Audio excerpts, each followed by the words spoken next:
one here.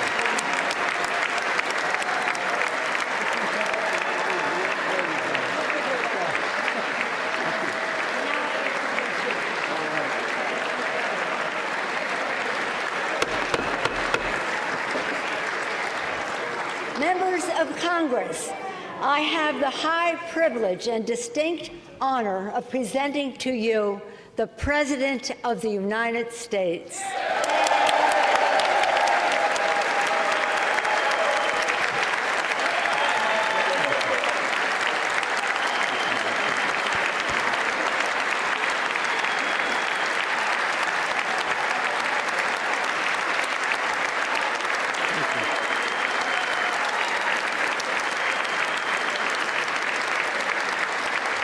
Thank you, thank you, thank you.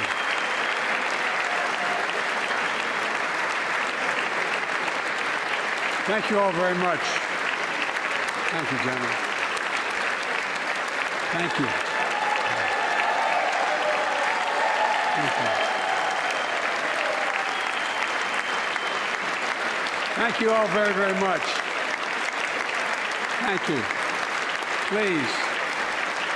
Thank you so much. Madam Speaker, Madam Vice President, our First Lady and Second Gentleman, members of Congress and the Cabinet, Justice of the Supreme Court, my fellow Americans. Last year, COVID-19 kept us apart. This year, we're finally together again. Tonight,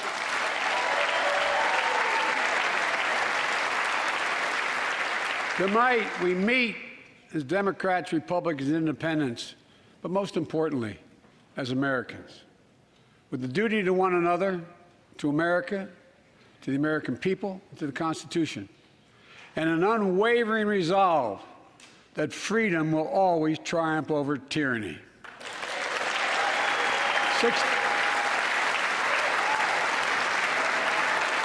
Thank you.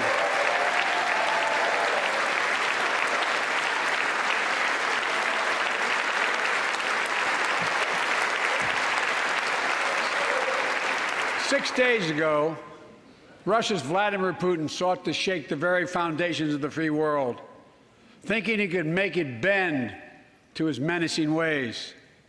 But he badly miscalculated. He thought he could roll into Ukraine and the world would roll over. Instead, he met with a wall of strength he never anticipated or imagined. He met the Ukrainian people.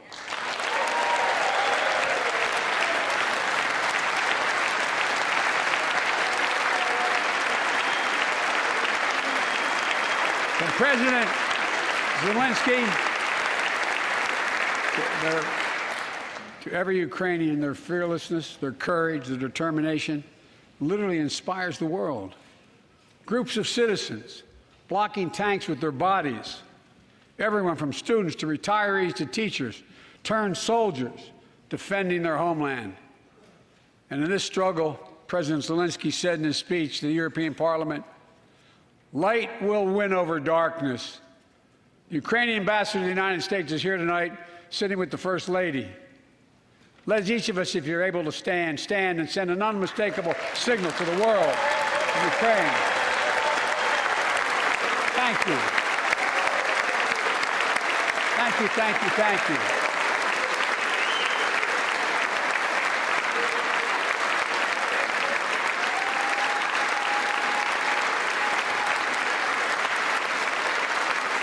She's bright, she's strong, and she's resolved.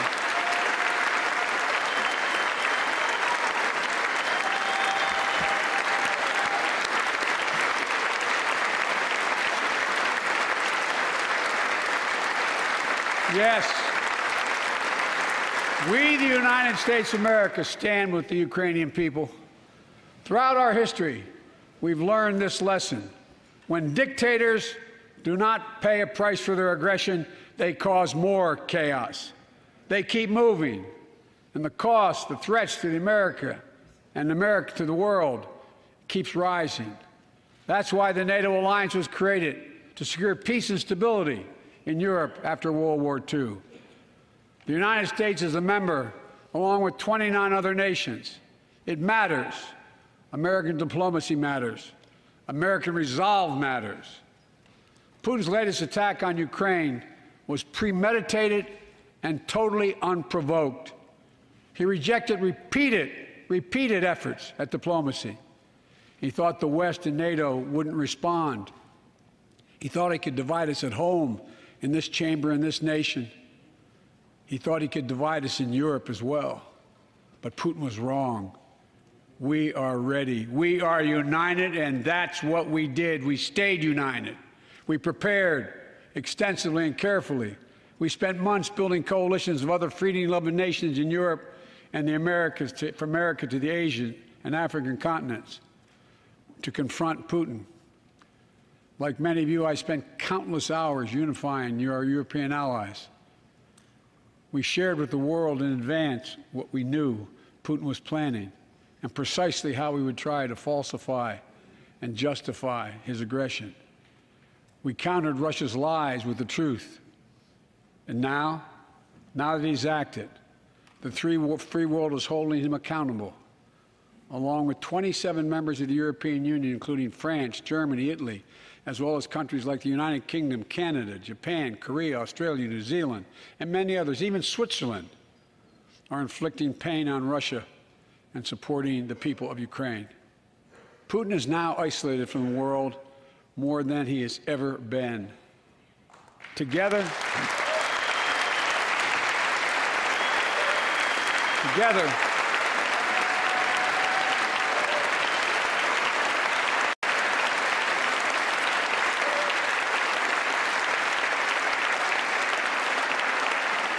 along with our allies, we are right now enforcing powerful economic sanctions.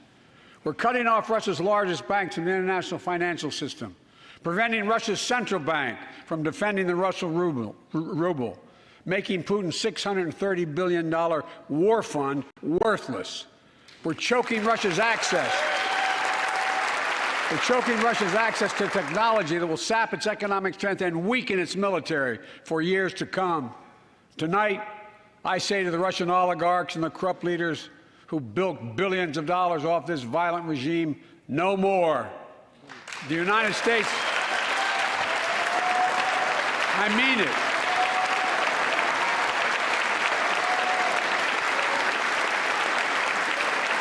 The United States Department of Justice is assembling a dedicated task force to go after the crimes of the Russian oligarchs. We're joining with European allies to find and seize their yachts, their luxury apartments, their private jets. We're coming for your ill-begotten gains. And tonight, I'm announcing that we will join our allies in closing off American airspace to all Russian flights, further isolating Russia and adding additional squeeze on their economy.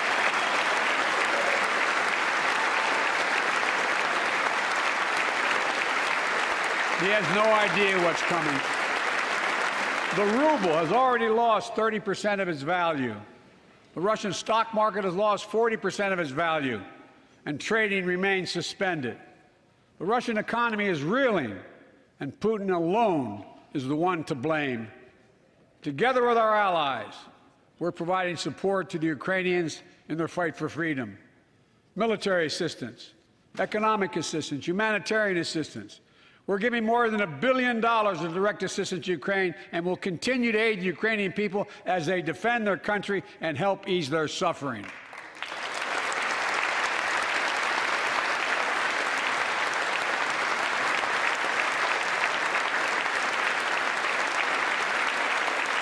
But let me be clear. Our forces are not engaged and will not engage in the conflict with Russian forces in Ukraine.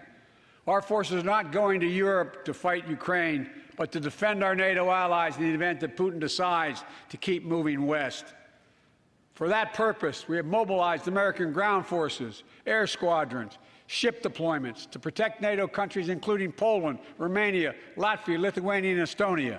And as I've made crystal clear, the United States and our allies will defend every inch of territory that is NATO territory with the full force of our collective power. Every single inch.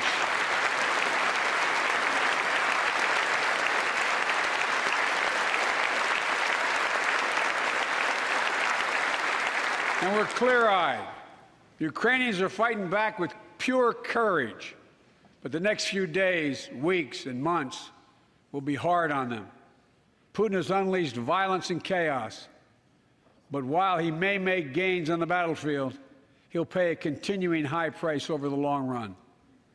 And a pound of Ukrainian people, the proud, proud people, pound for pound, ready to fight with every inch of energy they have. They've known 30 years of independence, have repeatedly shown that they will not tolerate anyone who tries to take their country backwards. To all Americans, I'll be honest with you, as I always promised I would be. A Russian dictator invading a foreign country has cost around the world. And I'm taking robust action to make sure the pain of our sanctions is targeted at the Russian economy and that we use every tool at our disposal to protect American businesses and consumers. Tonight, I can announce the United States has worked with 30 other countries to release 60 million barrels of oil from reserves around the world. America will lead that effort, releasing 30 million barrels of our own strategic petroleum reserve. And we stand ready to do more if necessary, united with our allies.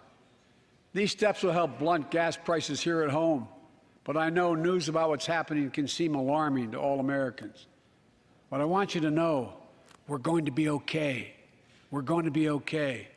When the history of this era is written, Putin's war in Ukraine will have left Russia weaker and the rest of the world stronger. While it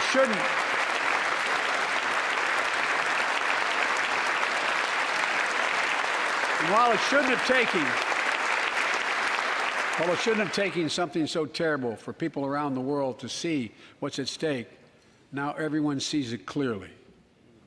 We see the unity among leaders of nations, a more unified Europe, a more unified West.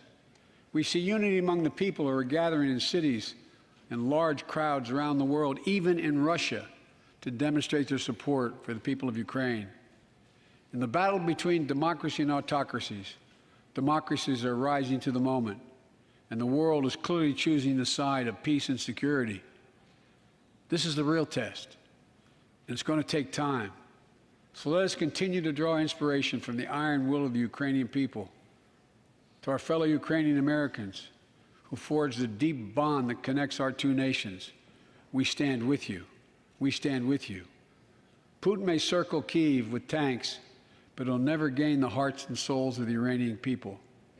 He'll never extinguish their love of freedom, and he will never weaken the resolve of the free world.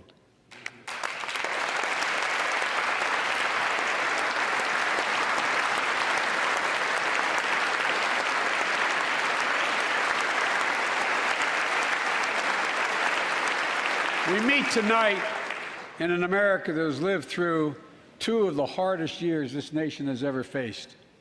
The pandemic has been punishing, and so many families are living paycheck to paycheck, struggling to keep up with the rising cost of food, gas, housing, and so much more. I understand, like many of you did.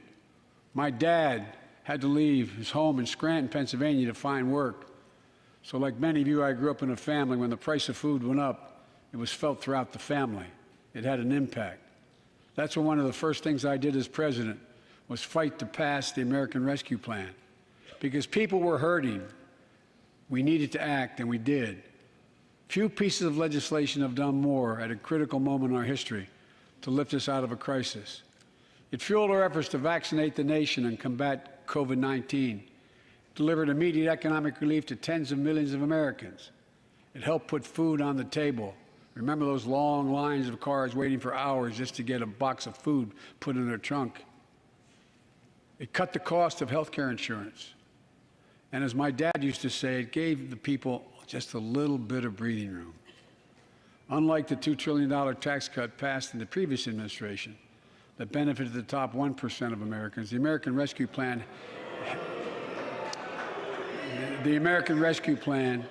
helped working people and left no one behind. Folks,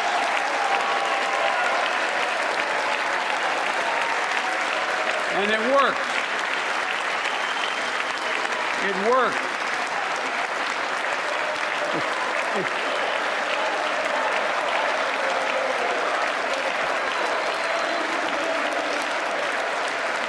It worked. We created jobs, lots of jobs. In fact, our economy created over 6.5 million new jobs just last year. More jobs in 1 year than ever before in the history of the United States of America. The economy grew at a rate of 5.7 last year, the strongest growth rate in 40 years. And the first step in bringing fundamental change to our economy that hasn't worked for working people in this nation for too long. For the past 40 years, we were told that tax break for those at the top and benefits would trickle down and everyone would benefit. But that trickle-down theory led to a weaker economic growth, lower wages, bigger deficits, and a widening gap between the top and everyone else in nearly a century. Look, Vice President Harris and I ran for office, and I realize we have fundamental disagreements on this, but ran for office with a new economic vision for America. Invest in America, educate Americans, grow the workforce, build the economy from the bottom up and the middle out, not from the top down, because we know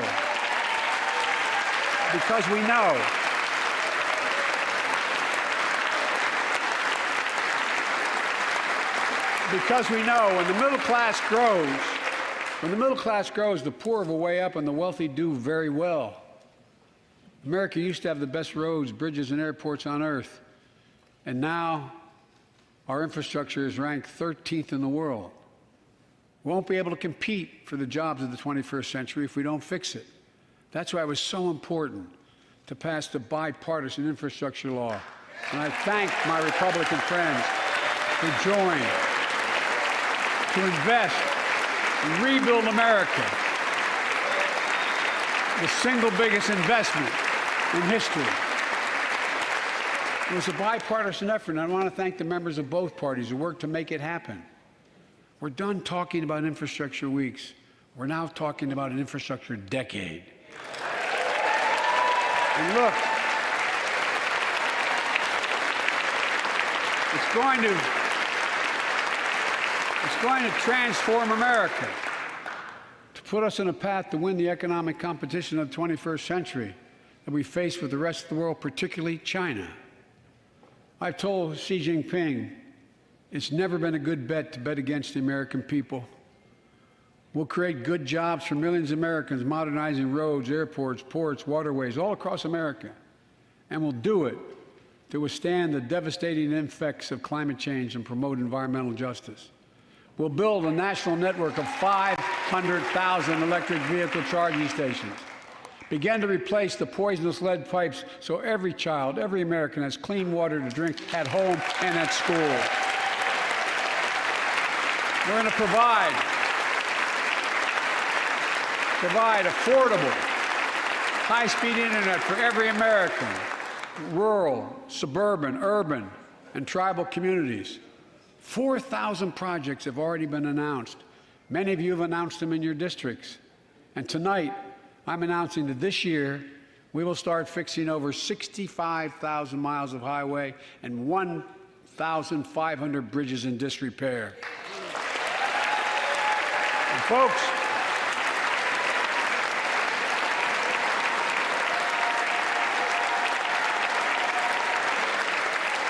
when we use taxpayers' dollars to rebuild America, we're going to do it by buying America. Buy American products. Support American jobs. The federal government spends about $600 billion a year to keep this country safe and secure. There's been a law on the books for almost a century to make sure taxpayers' dollars support American jobs and businesses. Every administration, Democrat and Republican, says they'll do it, but we're actually doing it. We'll buy America to make sure everything from the deck of an aircraft carrier to the steel on highway guardrails is made in America from beginning to end. All of it. All of it.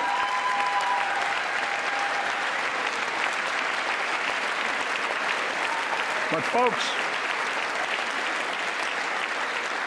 to compete for the jobs of the future, we also need a level playing field with China and other competitors.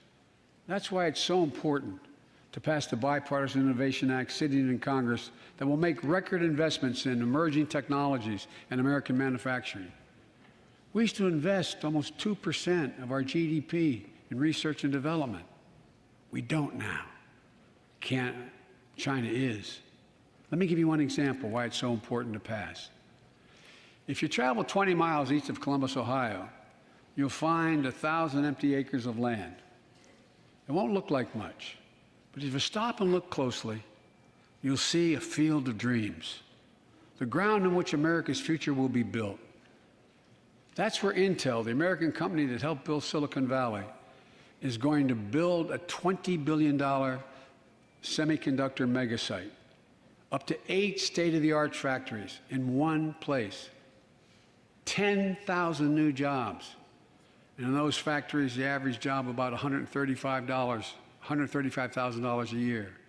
Some of the most sophisticated manufacturing in the world to make computer chips the size of a fingertip that power the world in everyday lives, from smartphones, technology, the internet, technology that's yet to be invented.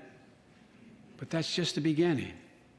Intel CEO Pat Gelsinger, who is here tonight, I don't know where Pat is. Pat, there you go, Pat, stand up.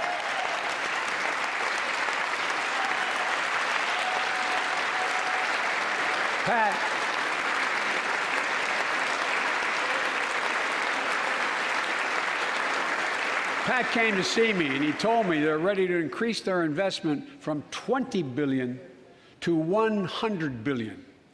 That would be the biggest investment in manufacturing in American history. And all they're waiting for is for you to pass this bill. So let's not wait any longer. Send it to my desk, I'll sign it, and we'll really take off in a big way. And folks, Intel is not alone. There's something happening in America. Just look around and you'll see an amazing story. The rebirth of pride that comes from stamping products made in America. The revitalization of American manufacturing. Companies are choosing to build new factories here when just a few years ago they would have gone overseas. That's what's happening. Ford is investing $11 billion in electric vehicles, creating 11,000 jobs across the country.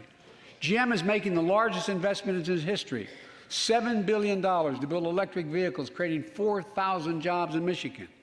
All told, 369,000 new manufacturing jobs were created in America last year alone. Folks,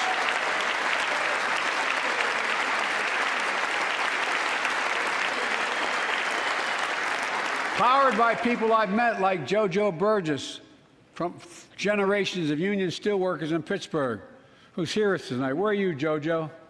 There you go. Thanks, buddy. As Ohio Senator Sherrod Brown says,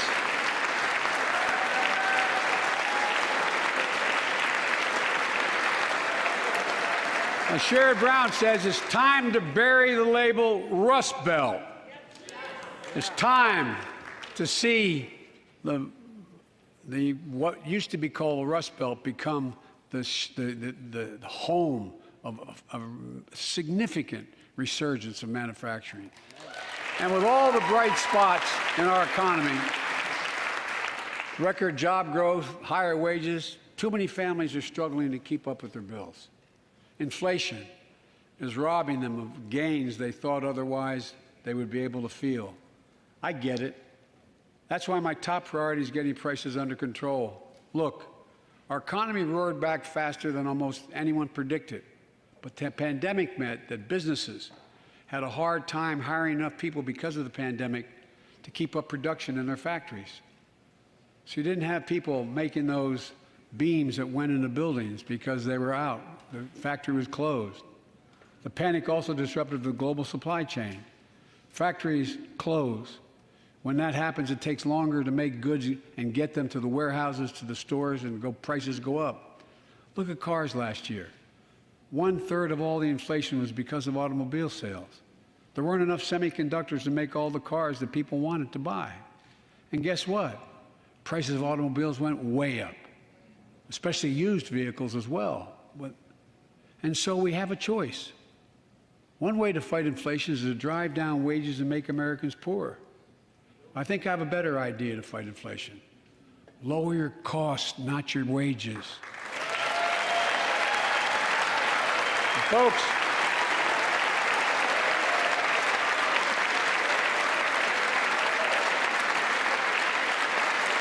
that means make more cars and semiconductors in America, more infrastructure and innovation in America, more goods moving faster and cheaper in America, more jobs where you can earn a good living in America. Instead of relying on foreign supply chains, let's make it in America. Look, economists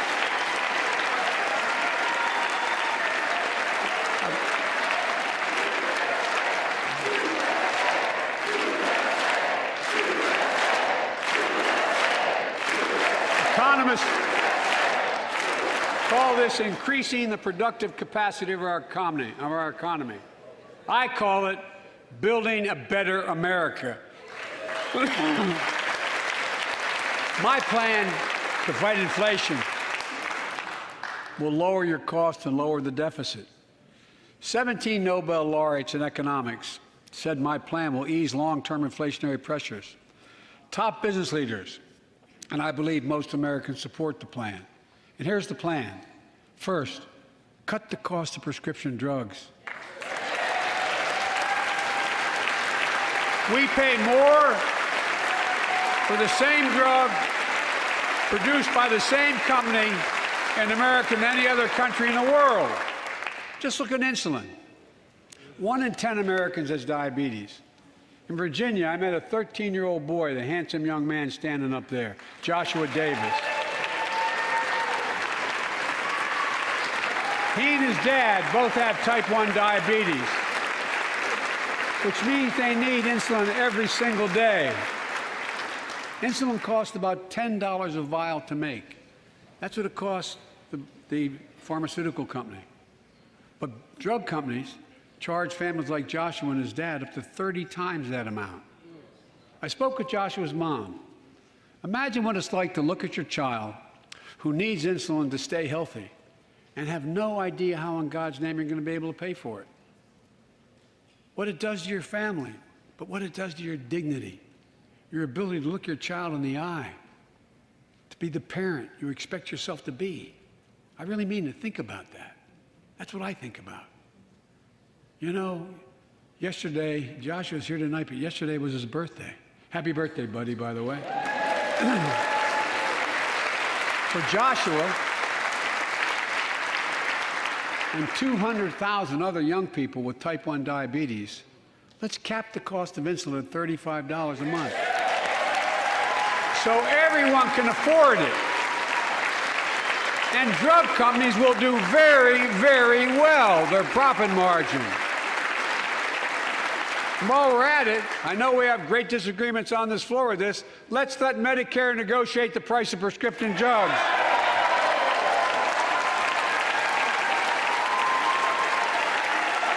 They already set the price for VA drugs. Look, the American Rescue Plan is helping millions of families with Affordable Care Act plans to save them $2,400 a year on their health premiums. Let's close the coverage gap and make these savings permanent. And second, let's cut energy costs for families, an average of $500 a year by combating climate change. Let's provide an investment tax credits to weatherize your home and your business, to be energy efficient and get a tax credit for it. Double America's clean energy production in solar, wind, and so much more. Lower the price of electric vehicles, saving another $80 a month that you're not going to have to pay at the pump. Folks,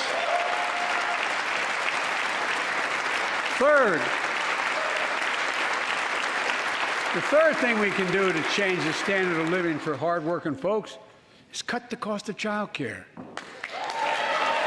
Cut the cost of child care.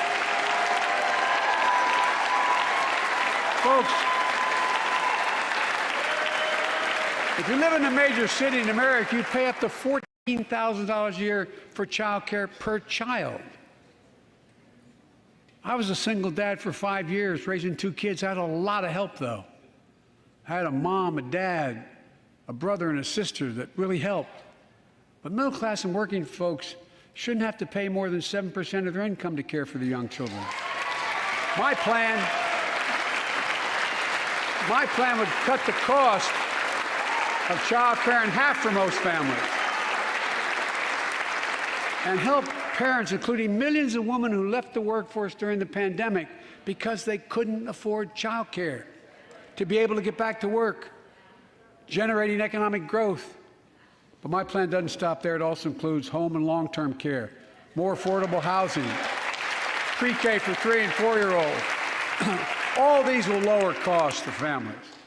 And under my plan, nobody, let me say this again, nobody earning less than $400,000 a year will pay an additional penny in new taxes. Not a single penny.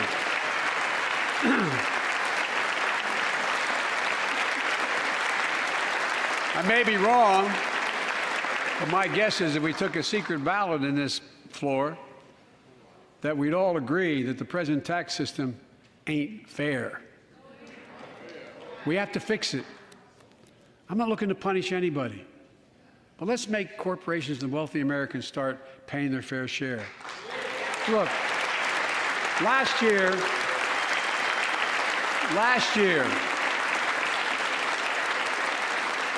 and like Chris Coons and Tom Carper and my distinguished Congresswoman, we come from the land of corporate America.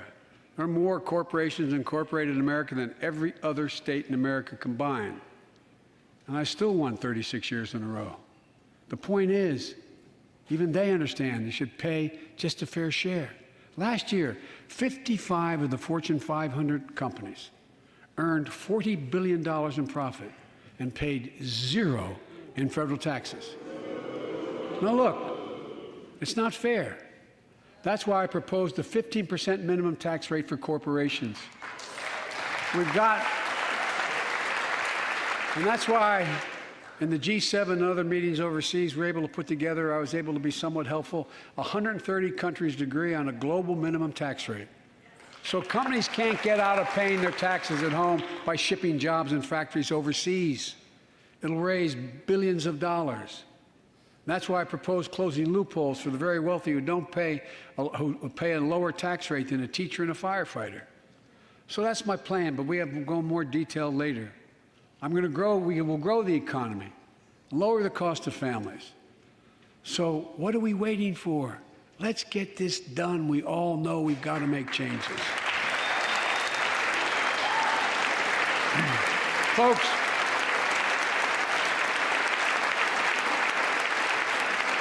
and while you're at it, confirm my nominees for the Federal Reserve, which plays a critical role in fighting inflation. My plan will not only lower costs and give families a fair shot, it will lower the deficit.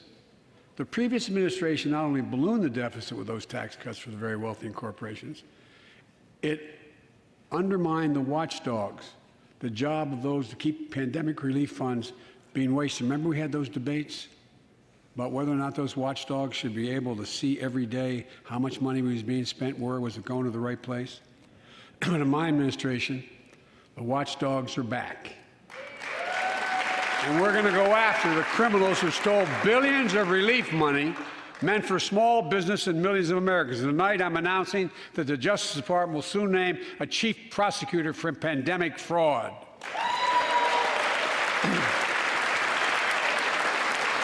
And look,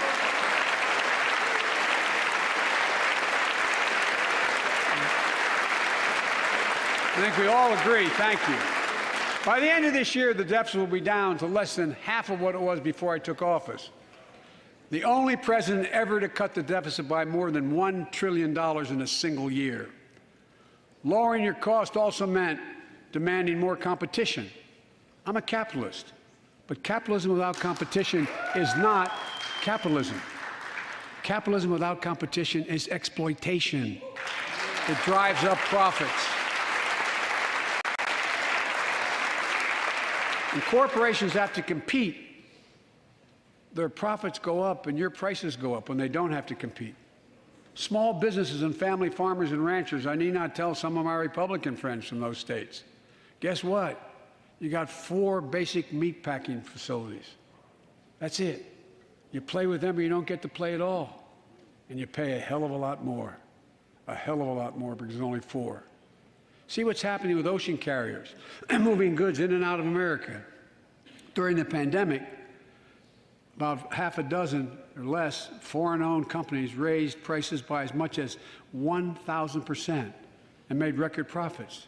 Tonight, I'm announcing a crackdown on those companies overcharging American businesses and consumers. And folks,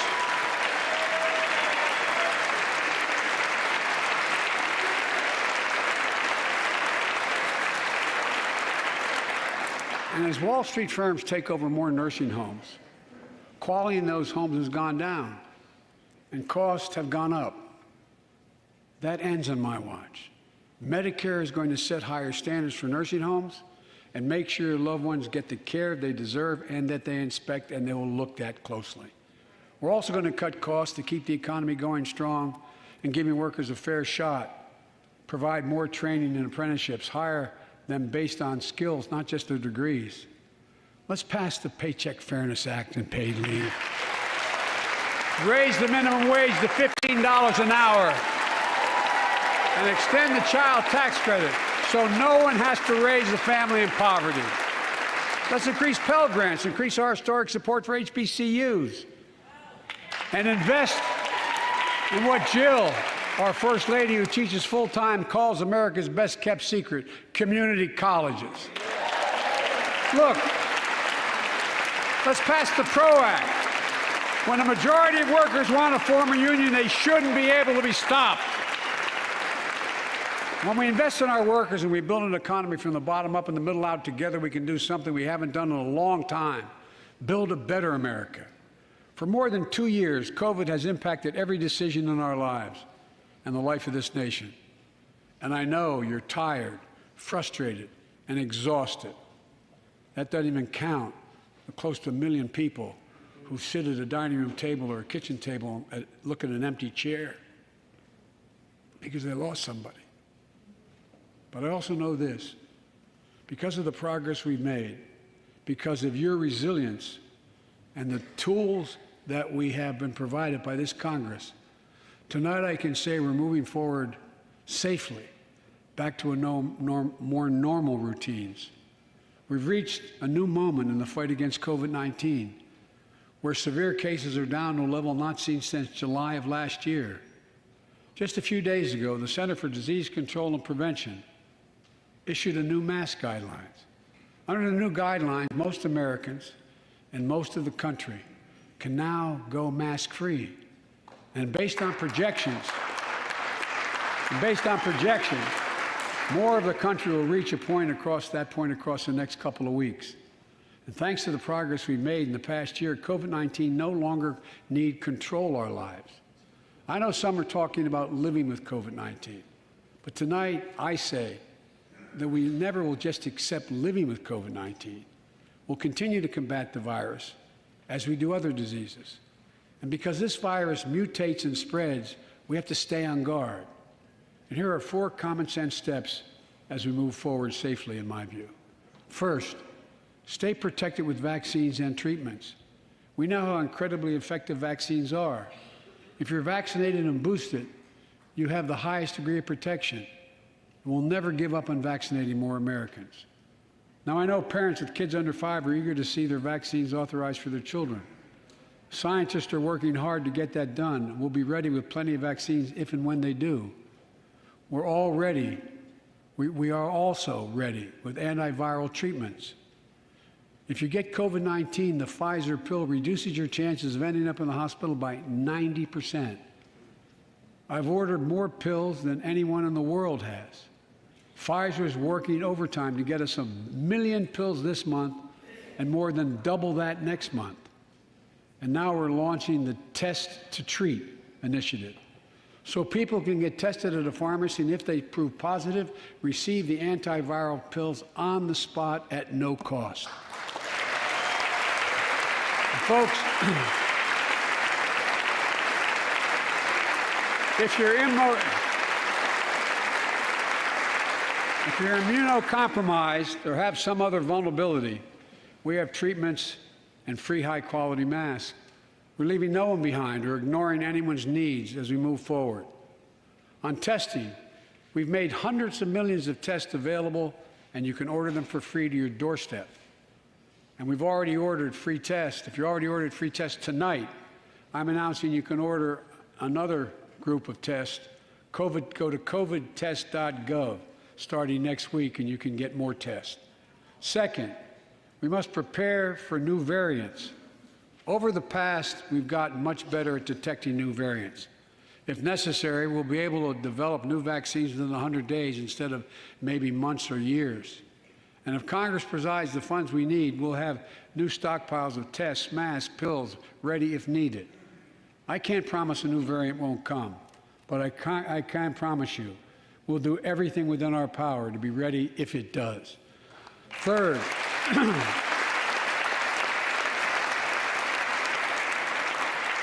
we can end the shutdown of schools and businesses. We have the tools we need. It's time for America to get back to work and fill our great downtowns again with people. People working from home can feel safe and begin to return to their offices. We're doing that here in the federal government. The vast majority of federal workers will once again work in person. Our schools are open. Let's keep it that way. Our kids need to be in school.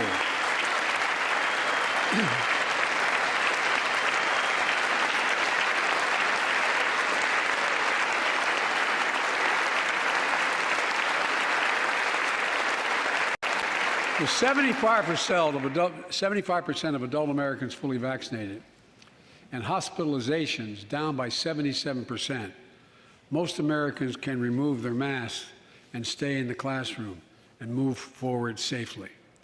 We achieved this because we provided free vaccines, treatments, tests, and masks. Of course, continuing this costs money, so I'll not surprise you. I'll be back to see you all. And I'm going to soon send a request to Congress. The vast majority of Americans have used these tools and may want again. We may need them again, so I expect Congress, and I hope you'll pass that quickly. Fourth, we'll continue vaccinating the world. We've sent 475 million vaccine doses to 112 countries, more than any nation on earth. We won't stop because you can't build a wall high enough to keep out a vaccine. The vaccine can stop the spread of these diseases. You know, we've lost so much in COVID-19. Time with one another. The worst of all, the loss of life. Let's use this moment to reset. So stop looking at COVID as a partisan dividing line. See it for what it is, a god-awful disease. Let's stop seeing each other as enemies and start seeing each other for who we are, fellow Americans. Look,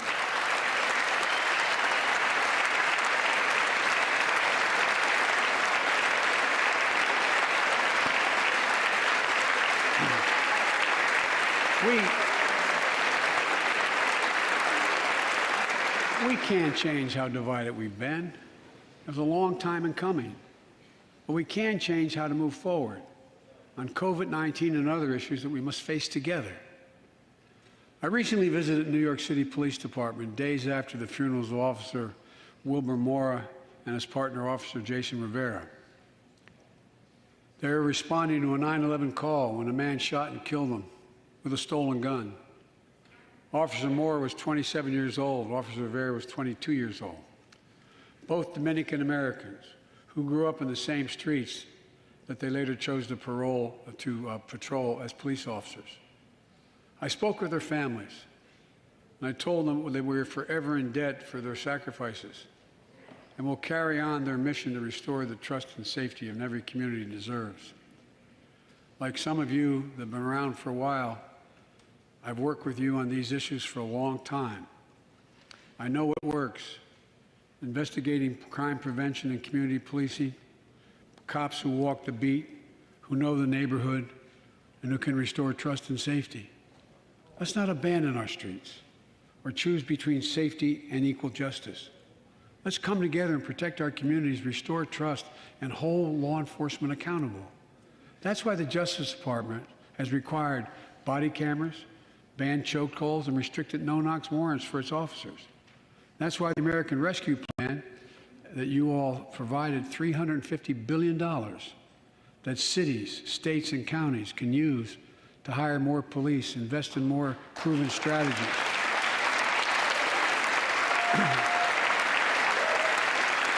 Proven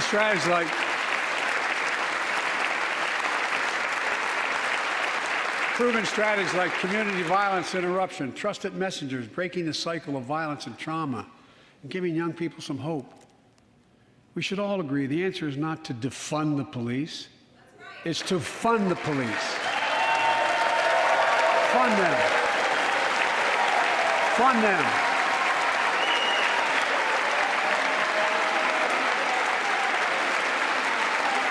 Fund them with resources and training. Resources and training they need to protect our communities.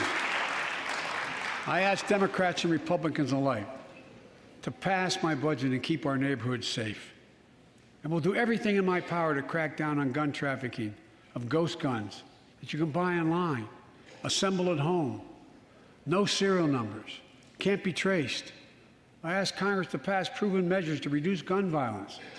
Pass universal background checks. Why should anyone on the terrorist list be able to purchase a weapon? Why? Why? And folks, ban assault weapons with high-capacity magazines that hold up to 100 rounds. You think the deer are wearing Kevlar vests?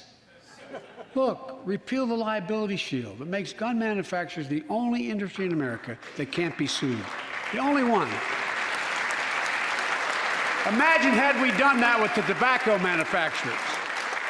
These laws don't infringe on the Second Amendment. They save lives. The most fundamental right in America is the right to vote and have it counted. And look, it's under assault.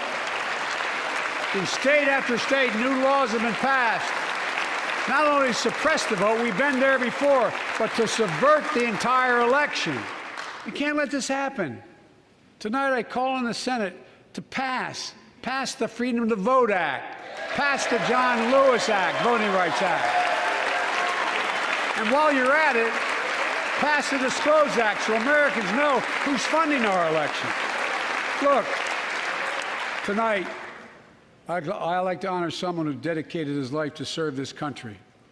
Justice Breyer, an Army veteran, constitutional scholar, retiring Justice of the United States Supreme Court. Justice Breyer, thank you for your service. Thank you, thank you, thank you. I mean it.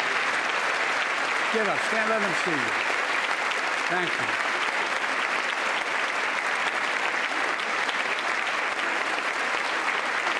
And we all know, no matter what your ideology, we all know one of the most serious constitutional responsibility a president has is nominating someone to serve on the United States Supreme Court. As I did 4 days ago, I've nominated the Circuit Court of Appeals, Ketanji Brown Jackson, one of our nation's top legal minds, who continue in Justice Breyer's legacy of excellence. A former top litigator in private practice, a former federal public defender, from a family of public school educators and police officers. She's a consensus builder. Since she's been nominated, she's received a broad range of support, including the Fraternal Order of Police and former judges supported by Democrats and Republicans. Folks, if we're to advance liberty and justice, we need to secure our border and fix the immigration system.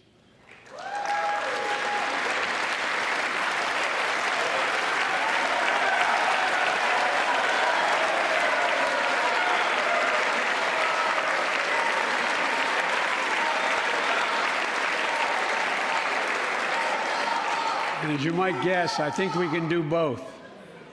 At our border, we've installed new technology like cutting-edge scanners to better detect drug smuggling. We've set up joint patrols with Mexico and Guatemala to catch more human traffickers. We're putting in place dedicated immigration judges in a significant larger number so families fleeing persecution and violence can have their cases heard faster, and those who don't legitimately hear can be sent back. We're screening, we're securing commitments and supporting partners in South and Central America to host more refugees and secure their own borders. We can do all this while keeping lit the torch of liberty that has led a generation of immigrants to this land, my forebears and many of yours. Provide a pathway to citizenship for dreamers, those with temporary status, farm workers, essential workers. Revise our laws so businesses have workers they need and families don't wait decades to reunite. It's not only the right thing to do, it's economically smart thing to do. That's why the immigration reform is supported by everyone from labor unions to religious leaders to the U.S. Chamber of Commerce. Let's get it done once and for all. Folks,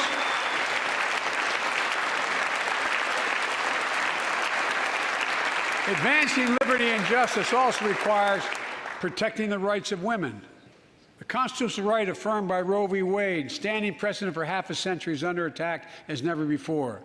If you want to go forward, not backwards, we must protect access to health care, preserve a woman's right to choose, and continue to advance maternal health care for all Americans. And folks, for our LGBTQ plus Americans, let's finally get the Bipartisan Equality Act to my desk. The onslaught of state laws targeting transgender Americans and their families, it's simply wrong. And I said last year, especially to our younger transgender Americans, I'll always have your back as your president so you can be yourself and reach your God-given potential. Folks,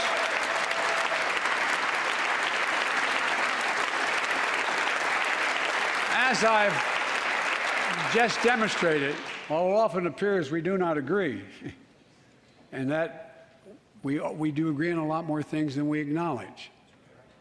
I signed 80 bipartisan bills into law last year, from preventing government shutdowns, to protecting Asian Americans from still too common hate crimes, to reforming military justice, and will soon be strengthening the Violence Against Women Act that I first wrote 3 decades ago.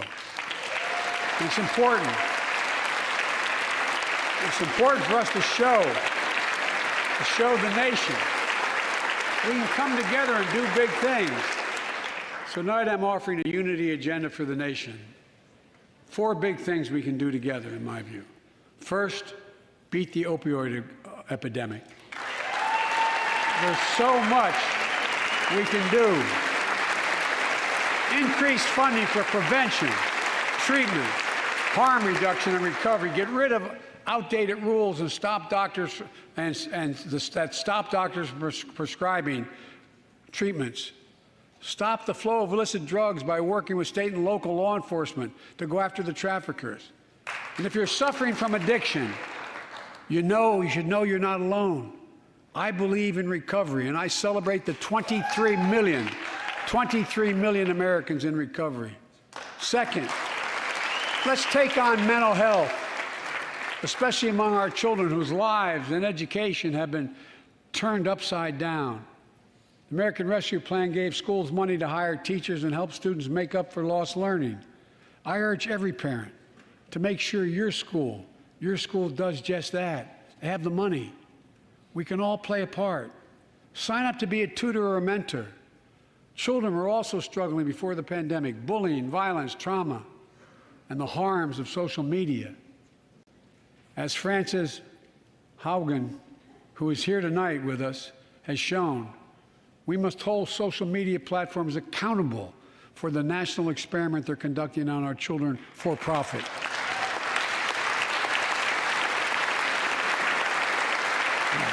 Folks, thank you. Thank you for the courage you showed. It's time to strengthen privacy protections. ban targeted advertising to children, demand tech companies stop collecting personal data on our children, and let's get all Americans the mental health services they need. More people can turn for help, and full parity between physical and mental health care if we treat it that way in our insurance. Look,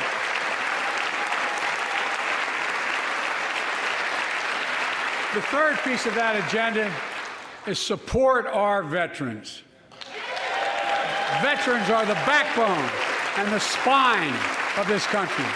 They're the best of us.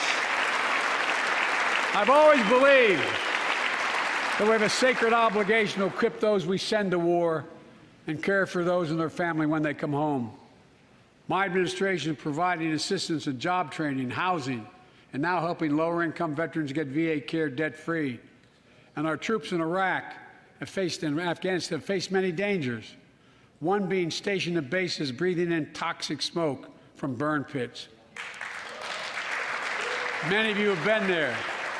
I've been in and out of Iraq and Afghanistan over 40 times. These burn pits that incinerate waste, the waste of war, medical and hazardous material, jet fuel, and so much more. And they come home, many of the world's fittest and best trained warriors in the world. Never the same. Headaches, numbness, dizziness. A cancer that would put them in a flag-draped coffin. I know. One of those soldiers was my son, Major Bo Biden. I don't know for sure if the burn pit that he lived near, that his hooch was near in Iraq and earlier than that in Kosovo, is the cause of his brain cancer, the disease of so many other troops. But I am committed to find out everything we can, committed to military families like Danielle Robinson from Ohio, the widow of Sergeant First Class Heath Robinson. He was born a soldier, Army National Guard, combat medic in Kosovo and Iraq, stationed near Baghdad, just yards from burn pits the size of football fields. Danielle is here with us tonight. They loved going to Ohio State football games.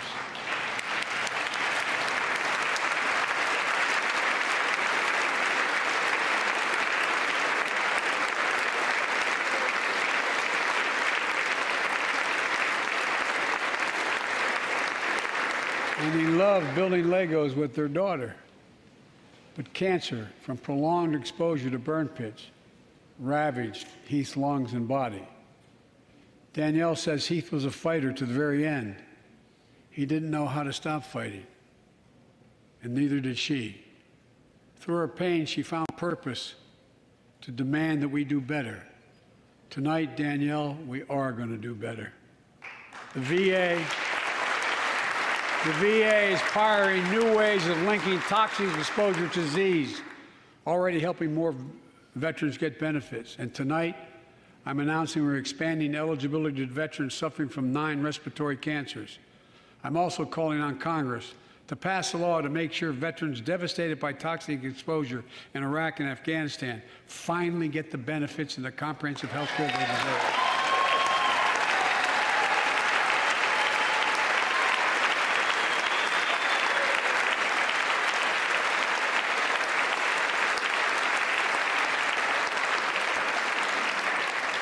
And fourth and last, let's end cancer as we know it.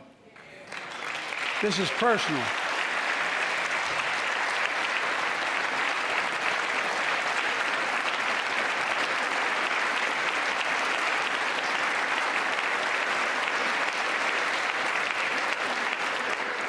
This is personal to me and to Jill and to Kamala and so many of you. So many of you have lost someone you love. Husband, wife, son, daughter, mom, dad. Cancer is the #2 cause of death in America, second only to heart disease. Last month, I announced the plan to supercharge the cancer moonshot that President Obama asked me to lead 6 years ago. Our goal is to cut cancer death rates by at least 50% over the next 25 years. I think we can do better than that.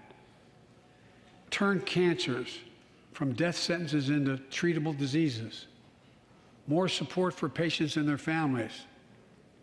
To get there, I call on Congress to fund what I call ARPA-H, Advanced Research Projects Agency for Health, patterned after DARPA in the Defense Department, projects that led in DARPA to the internet, GPS, and so much more to make our forces more safer and be able to wage war with more clarity.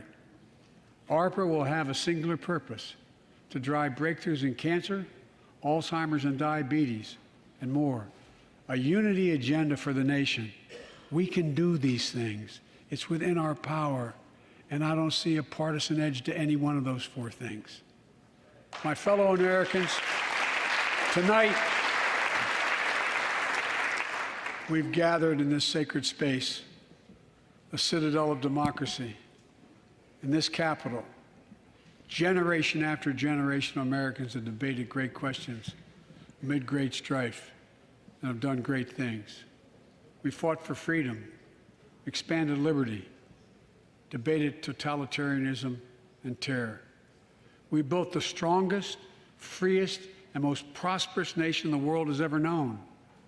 Now is the hour, our moment of responsibility, our test of resolve and conscience, of history itself. It is in this moment that our character of this generation is formed. Our purpose is found. Our future is forged. Well, I know this nation. We'll meet the test, protect freedom and liberty, expand fairness and opportunity, and we will save democracy. As hard as those times have been, I'm more optimistic about America today than I've been my whole life, because I see the future that's within our grasp, because I know there's simply nothing beyond our capacity. We're the only nation on earth that has always turned every crisis we've faced into an opportunity. The only nation that can be defined by a single word: possibilities. So on this night, on our 245th year as a nation, I've come to report on the state of the nation, the State of the Union. And my report is this: the State of the Union is strong because you, the American people, are strong. We are stronger today. We are stronger today than we were a year ago. And we'll be stronger a year from now than we are today. This is our moment to meet and overcome the challenges of our time. And we will, as one people, one America, the United States of America. God bless you all, and may God protect our troops. Thank you. Go get him.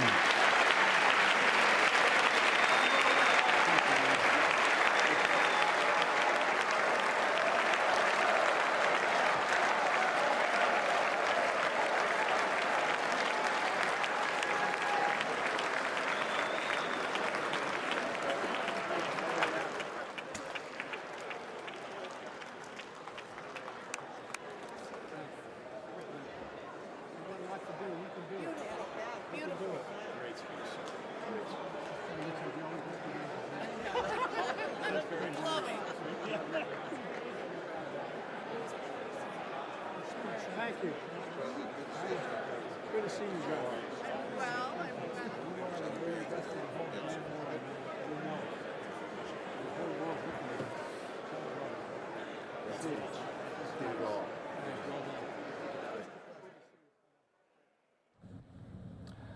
all right, as President Biden now has finished his first State of the Union address, we're going to be taking the opportunity to go over what the president said. It was a little over an hour long, and remember, we had heard from White House Press Secretary Jen Psaki it was not going to be a very, very long speech, but he covered a lot of ground, talking about crime in America, talking about the nation getting past the COVID-19 pandemic, spending a good 10 minutes on the atrocities Vladimir Putin is inflicting on the Ukrainian people, mentioning Putin's name 9 times. There he's shaking hands, Senator Bob Menendez, Congresswoman Jayapal.